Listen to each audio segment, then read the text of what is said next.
there, people who have access to the internet and who are currently using it to watch this video. My name is PunFood, or just Pun if you prefer. And last time on Super Mario 3D World, we did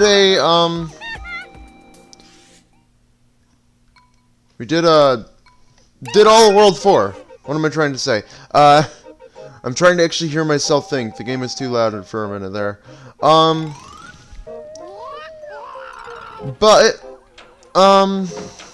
Today we're starting off with Captain Toad just because it's immediately accessible, and I think it's better to just get it over with now. How am I supposed to get... I forget how this works. Oh, right, I end up there, okay. That's why I couldn't remember how it works. Okay. Oh yeah, this is our first time seeing it, but Captain Toad can actually kill ghosts with his headlamp.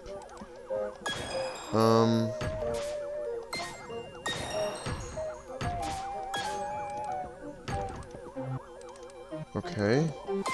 I forget how this level works for some reason. I don't know why.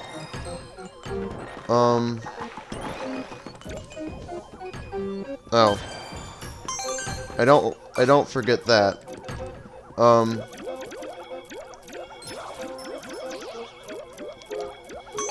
Let's just get in there. We don't really need the mushroom. And then it should be a... Sorry, I'm still a little disoriented on what I'm doing. But Captain Toad's quick and easy. He was just at the start of the world.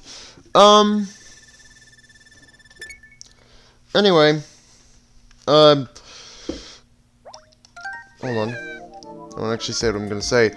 This is being recorded before I uploaded the last episode. So, if any of you have responded telling me whether or not this is Buckenberry or not, I won't know. I wouldn't know that. So, I'm just going to go through assuming we're just playing as Toad. Have I shown off that you can go inside a Koopa shell with a character? I don't know. I guess the blue shell technically returns in a Mario game, huh?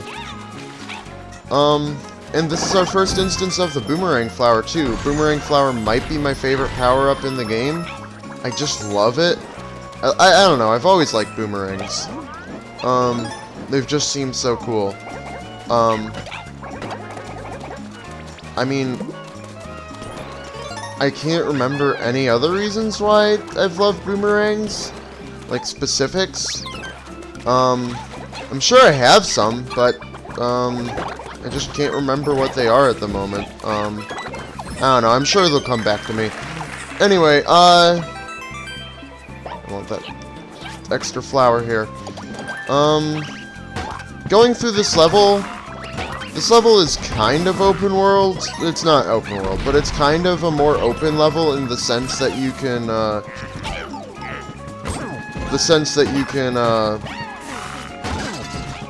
have to search for the key coins, and you won't necessarily always get them in order. Anyway, so the reason we're playing as this Toad again today is because, I thought about it, and I realized with how hidden switches and stuff exist, I kind of need to, what you want to call it, to some extent I need to, what do you want to call it, not I need to, but hidden switches exist, and Toad has a hidden switch in this world, and I figured, you know, it would probably be best just to keep playing as Toad to get that hidden switch, then I won't have to change characters between levels. You know, I don't know. it's whatever.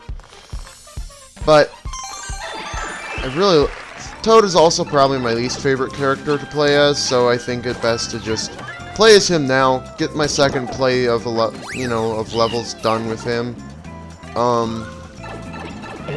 Or her. We don't know this Toad's gender either, do we?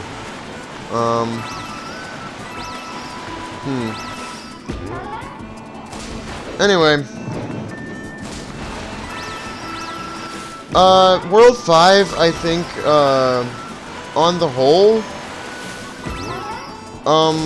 from what I've actually observed, the first level of every world matches the world's theme, and then the rest of the levels kind of don't. And so in World 5's case, it's kind of going for like this water world. It's purple colored, and it's played off as like purple sudsy bubbles, compared to World 4, which is kind of canyon themed and like orange, and World 2, which is desert themed yellow. World 1 is grass themed and green, and World 3 was, ice themed and blue, right? So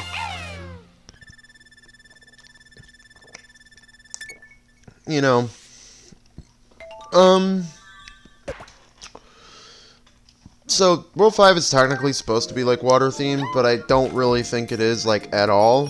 Like, this is the one level that really implies it. And it's only after I realized, oh, they're kind of going for the first level matches the general aesthetic of the world map. That I realized, oh, World 5 is supposed to be like water. Anyway. But this level right here is actually the level we need Toad for. Backstreet Bustle. It's one of those 100-second levels. First star is right here.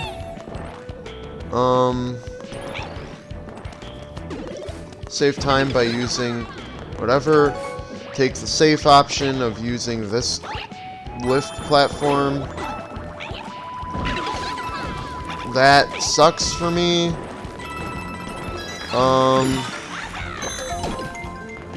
Let's get the stamp. If I had Luigi, I might be... If I had Luigi... Oh, wait, never mind. You don't actually need all the clones. Because once you get up there, you can easily reach that. Now, don't miss the top of the gold pole. Okay. I was worried that I lost some clones, but I guess you don't really need them. And that's like, what, the third level in the game to use the double cherry? Anyway. I was just thinking about something, and now I can't remember. Going through... I forgot how fast-paced this game is. Like, for me, somebody who knows, like, everything about it. Not everything about it, but, I've played it, like, through, like, at least 6 times now. What was I gonna say? Is it, like, I kinda wish... Oh! Right. All the worlds are based off of colors. World 1 is green, World 2 is yellow, World 3 is blue, World 4 is orange, World 5 is purple. I'm not going to spoil what World 6 and 7 are. But they're the colors of the rainbow. Well, actually, you can probably infer what colors World 6 and 7 are if they're all the colors of the rainbow. But the point I'm trying to get at is, all the worlds are currently not currently, they are based on the colors of the rainbow. And what aggravates me to no end is that in You Eat Soup, they actually named the worlds, and yet in this game, which came out after You Eat Soup, they did not. And it's like, and maybe it was because they weren't really trying to be so different, like, You Eat Soup was trying to distinguish itself from the other new Soup games. This game had a lot more going for it just on its own. But, I thought about it, and I thought, But is that really an excuse not to name the worlds, especially when you're still naming the levels, you know? Like, and so I just sort of thought about it, like, the idea of, I'm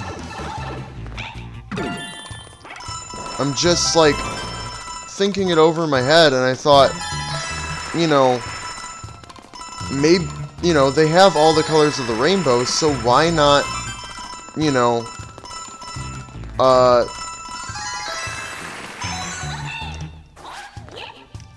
why not, you know, name the worlds after the colors, you know, or similar colors, that they're inspired by, based on, that they are, just straight up, because they are those colors?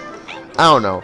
Like, maybe they don't want to infringe on Kirby, you know, Kirby's shtick of, you know, like how in, Kirby Nightmare in Dreamland, / Kirby's Adventure, the names of the worlds are Roy G. Biv backwards. You know, or maybe, like, the only one they could think of was Green Greens for the Grassland, and that's a Kirby world, you know. Though, if I had to, you know, say anything, I'm guessing the only reason I thought of Green Greens is because it's the name of a Kirby world, and Kirby is, like, you know, the bestest little boy. But yeah, I don't know, they could have named it, like, they didn't even necessarily, you know, they could have named it, like, Green Grasslands instead of, are you kidding me? Okay. Yeah, but they could have named it Green Grasslands instead of, you know, like, just World 1, and, World 2 could have been, you know, I don't know, like, they wouldn't have the same alliteration, because, like, how do you do yellow, you know, yellow sands? I don't know. Like, all I'm saying is they could have just not called it World 5 and called it, like, you know, Purple Puddle or something, you know. I don't know. Anyway, I will be back after I get the top of the flagpole in this level.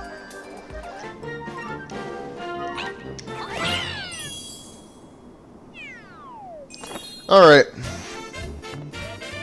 I took damage because I was trying to go through the level fast, and I just got a little cocky, maybe? I don't know. I think I just mostly wasn't paying attention, not so much cockiness. But whatever.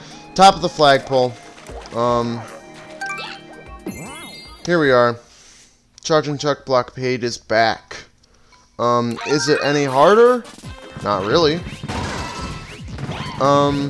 What is harder is I only have one hit because I'm currently small. But, and the fact that I'm Toad, and Toad has a really bad jump, and jumping, I think, is the most important. Toad's good for going fast, but I don't necessarily want to go super fast all the time. There are very few and sometimes he goes so fast that it's actually a detriment, because, like, the level, you know, already gives you, like, speed boosts and stuff. Anyway, 5-4. Sprawling Savannah. This is one of the most open levels in the entire game. And, like, you know, even then it's still pretty closed. I don't know. I don't know who said it, but somebody said that, I can't remember who, and I really want to remember who said it. Oh, I messed up, didn't I? I missed the star.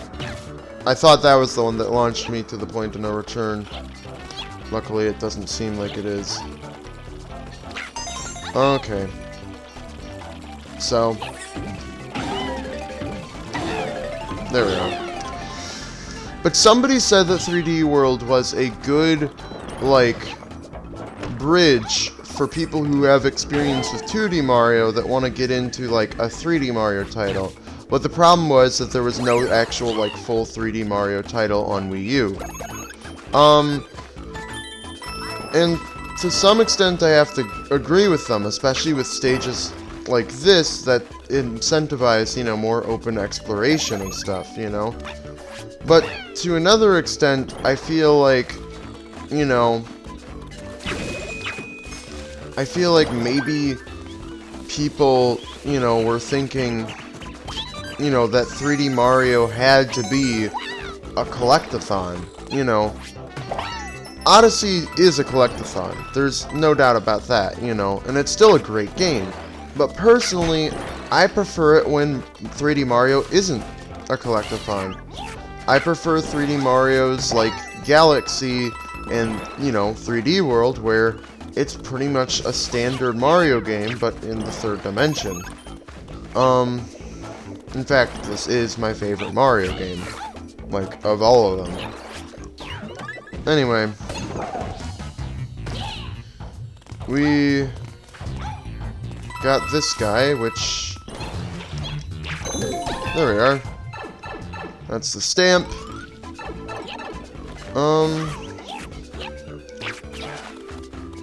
I forget, where's the lake that actually has this thing?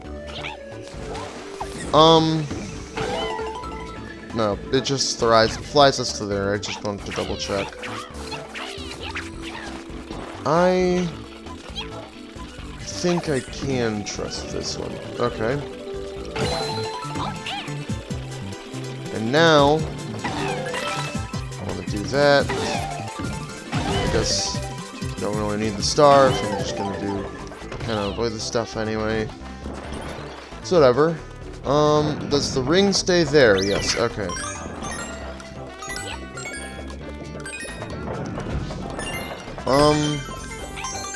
I'm not sure if I like the fact that they just stay where they are, or if I would have preferred it if the coins would have moved with the platform to force you to... I don't know. But yeah, I definitely prefer... I'm not a big fan of the Collectathon 3D Marios. I think Super Mario 64 might be my least favorite Mario, like, ever. Super Mario 64 DS is a different story, but Super Mario 64 for the N64 is probably my least favorite Mario.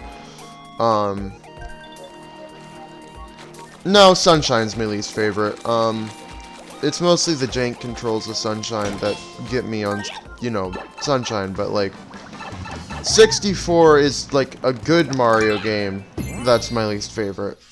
I mean, Sunshine's better than some other games, but it's, like, it's not up to Mario standards, in my opinion. I think 64 is just not really my taste. It's a collectathon, but it doesn't even feel, you know...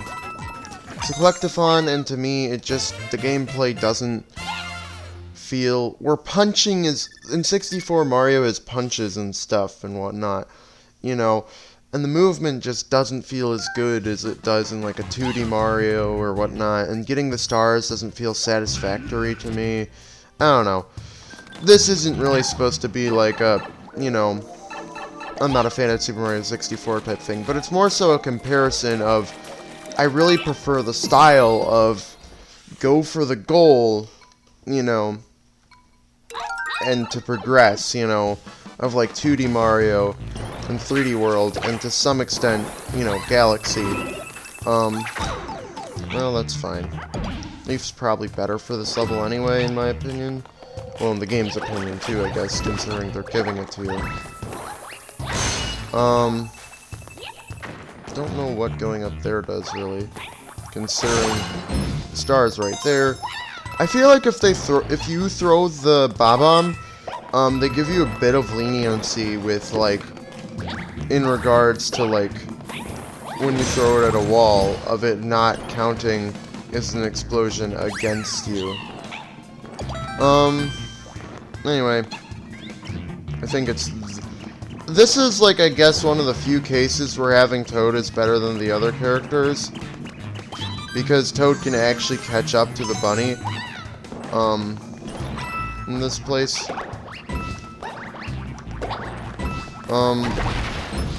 There we are.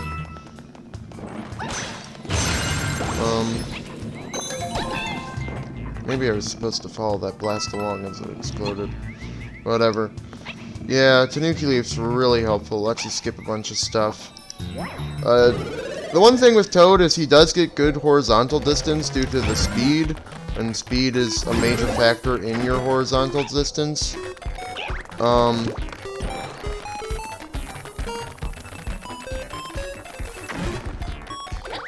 the one thing is you can't even run at top speed without risking falling off of the thing here. Which is the one thing about Toad that's like the main issue I have with Toad. He moves a little too fast sometimes. Anyway, it's 8-bit Mario. I think that's really cool. Just to have a little cute, you know, Easter egg instead of like, you know, fill out all the panels. It's like, fill out all the panels, but they actually make a cute pattern as opposed to just like, you know, something else. Okay. For this one...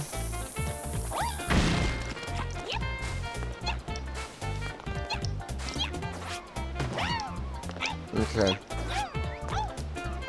Oh my god, again? Seriously? I was like so confident I'm gonna get to the top. Let me guess, the only character I'm gonna miss the top of gold poles with is this Toad, isn't it?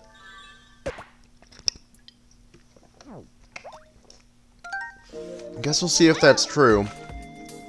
Anyway. Similar situation. I will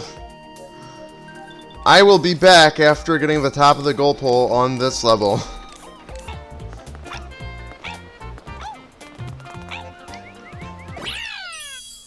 Alright.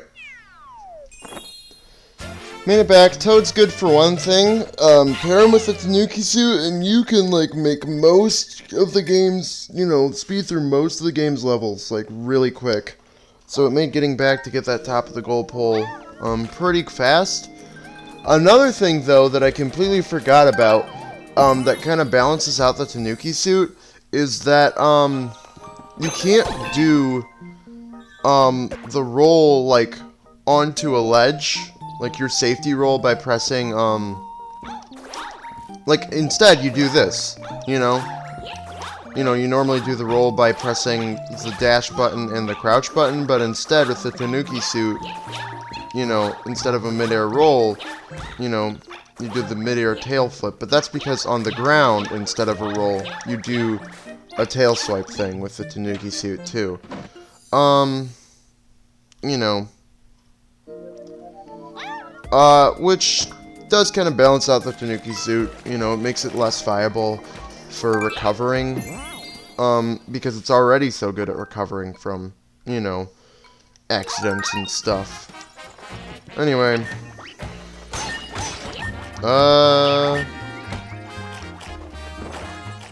is this our first instance of these, panels?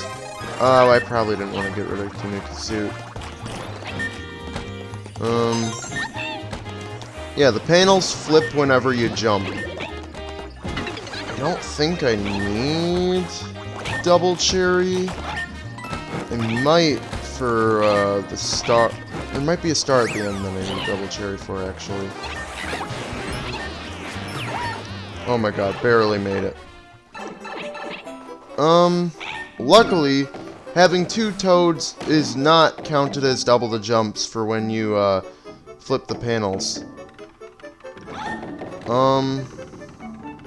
This is our first instance of having to roll a ball to get a P-switch activated. It will not be the last time. I think there are a couple more of those puzzles. They're pretty fun. They might be like my favorite type of puzzle in the game.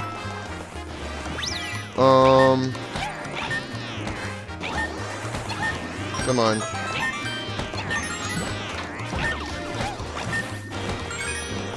Oh my god. Seriously? It's fine. It looks like I'll have to replay the level again anyway.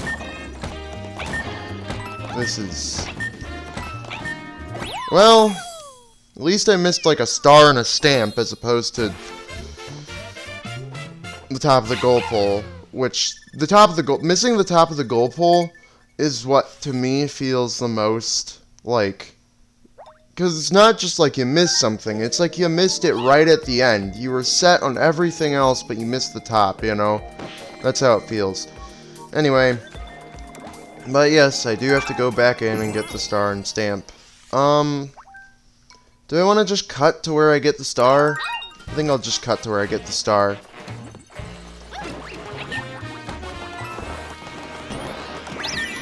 Alright, here we go. Attempt number 2 at star.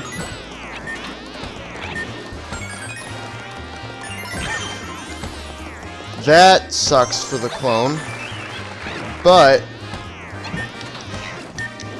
I was smart this time, somewhat. I almost wasn't smart there. You saw how close that was, right? And I saved this cherry over here. I mean, I guess if worse comes to worse, I could have always just used, you know, shenanigans.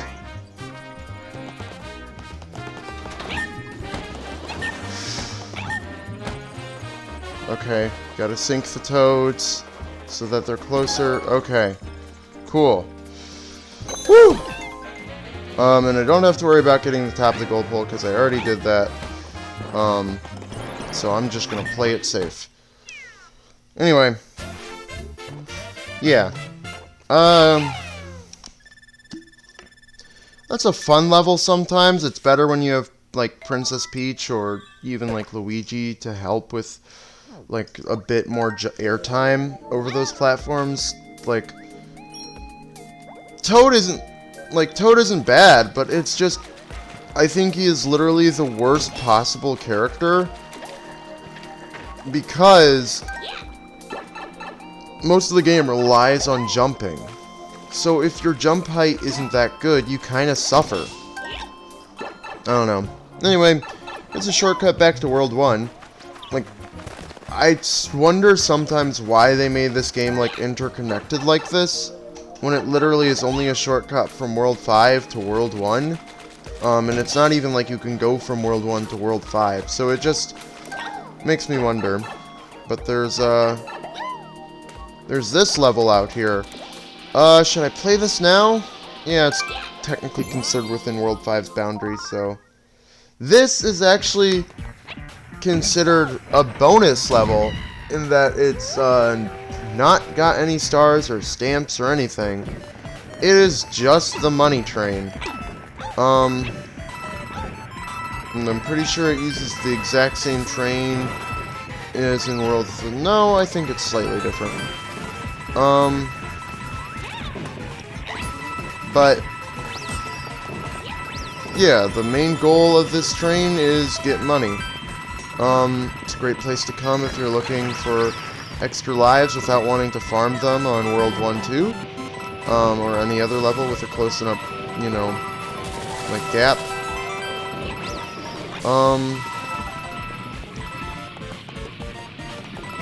I always worried that with Toad's speed, he's gonna go flying off the edge.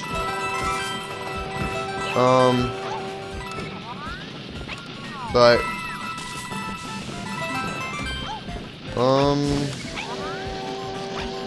if I stand here, I don't think so. I was hoping that maybe it would count as like a stream of money or something. And then at the end, we go right into one of these lottery things. So that's 200. Pretty good.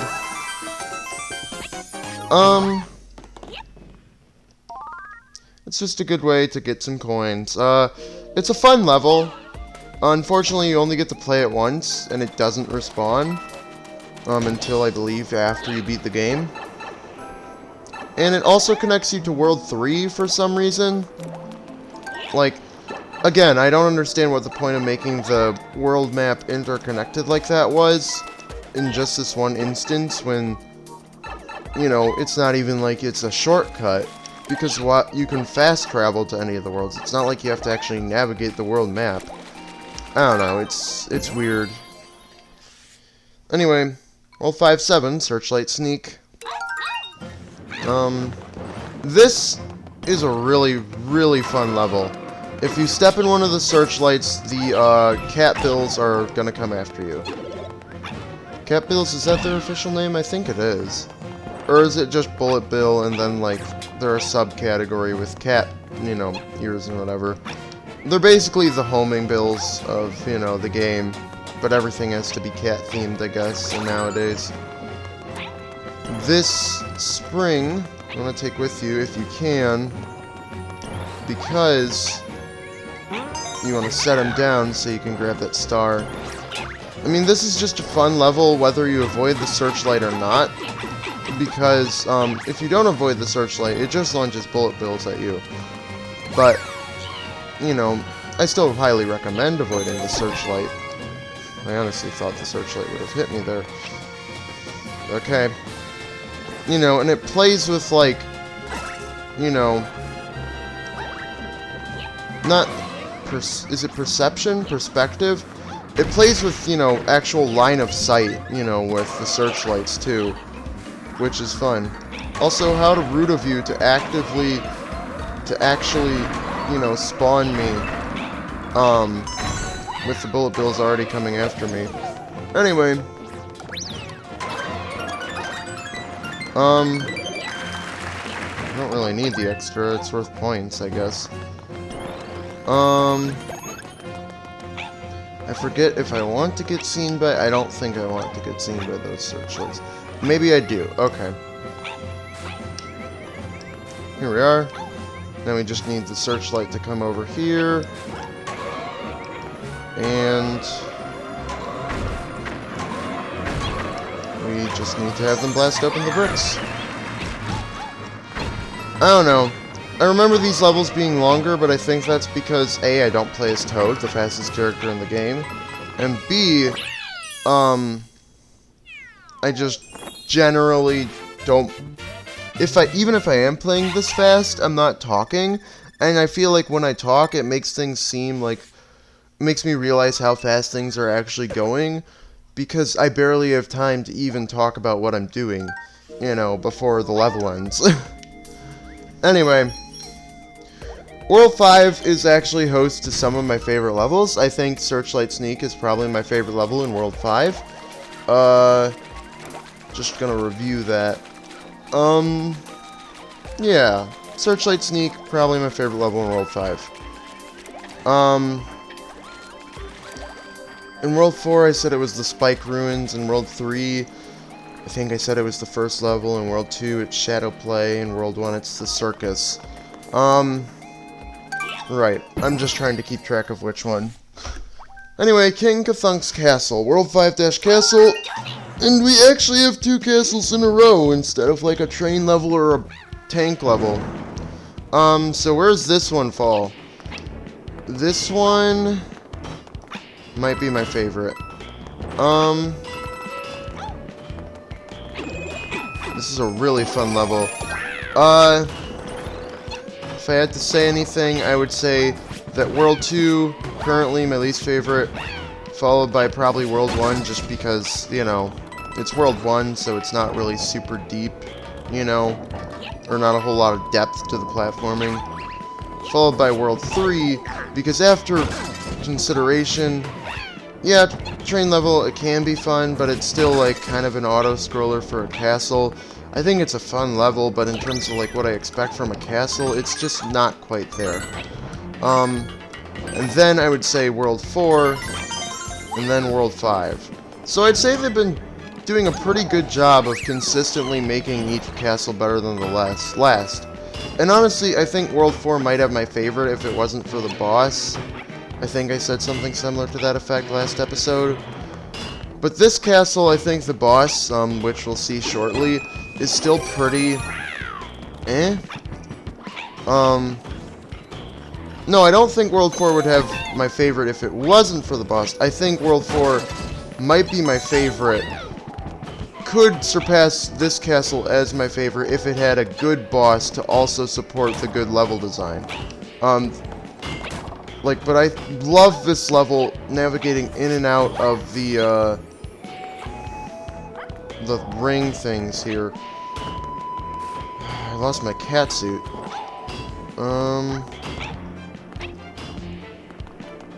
Are there any more? No. I'm just gonna die then. Because I don't want the anticlimactic. Oh, I have to go back for the star after beating the boss thing. But yeah, I really just love jumping through the rings in this castle. And like the timing of it all and stuff, you know? Like, I don't know, I don't think it's a super, you know, I think World 4 has a cool aesthetic, and this one maybe isn't as cool aesthetic-wise, but I think the platforming is still pretty good. I guess the boss for this one could be a little better. I don't know. I really don't know which one I prefer. I think World 4, it's kind of cool navigating around the lava, but I think this one just has the better platforming. But World 4, I think no, I think it's this one. I think I was kind of... I knew some of World 4's castle, but I couldn't remember all of it in detail. And now after looking at it in detail, I think it's really solid, but I think just the platforming for this one, especially that final segment, you know, and climbing up the walls to get the green stars, you know, really cool. Also, that was King Cthulhu, like, easiest boss in the game. I don't know if it's easier than Boom Boom or Pom Pom, actually. Probably easier than Pom Pom. Wait, no. No, Pom Pom's probably easier than this guy, but... actually, he literally telegraphs his attack, so maybe not. I don't know. Still, I think this is a really strong castle with still an okay boss design, especially since the boss uses what they taught you all throughout the castle of jumping through the rings and having good awareness of how it's gonna roll. You know? I don't know, I think because the boss is just, you know, the rings that we've seen throughout the castles, but like you can damage it and avoid it in different ways, I think it makes World 5 have the best castle in my opinion, just because the boss ties into the level design. Like World 4 castle, you use the boulders, you know, to hit stuff, but like, they don't feel like obstacles so much as tools you need to learn how to use, you know? So the boss still ties in with World 4, but I think World 5 is just more apparent and more... I don't know, it has something. I don't know, and maybe it's also just because it's surrounded by other fun levels in World 5. Like, World 4 has some fun levels, but I think a lot of World 4 is kind of like an feeling for me. But, I guess, this is our first pipe they've made that goes up that far. So I guess we'll find out what's up there next time! But for now, my name has been and will be tomorrow, and the day after that, and the day after that, and the day after that. And it always will be Pun Food.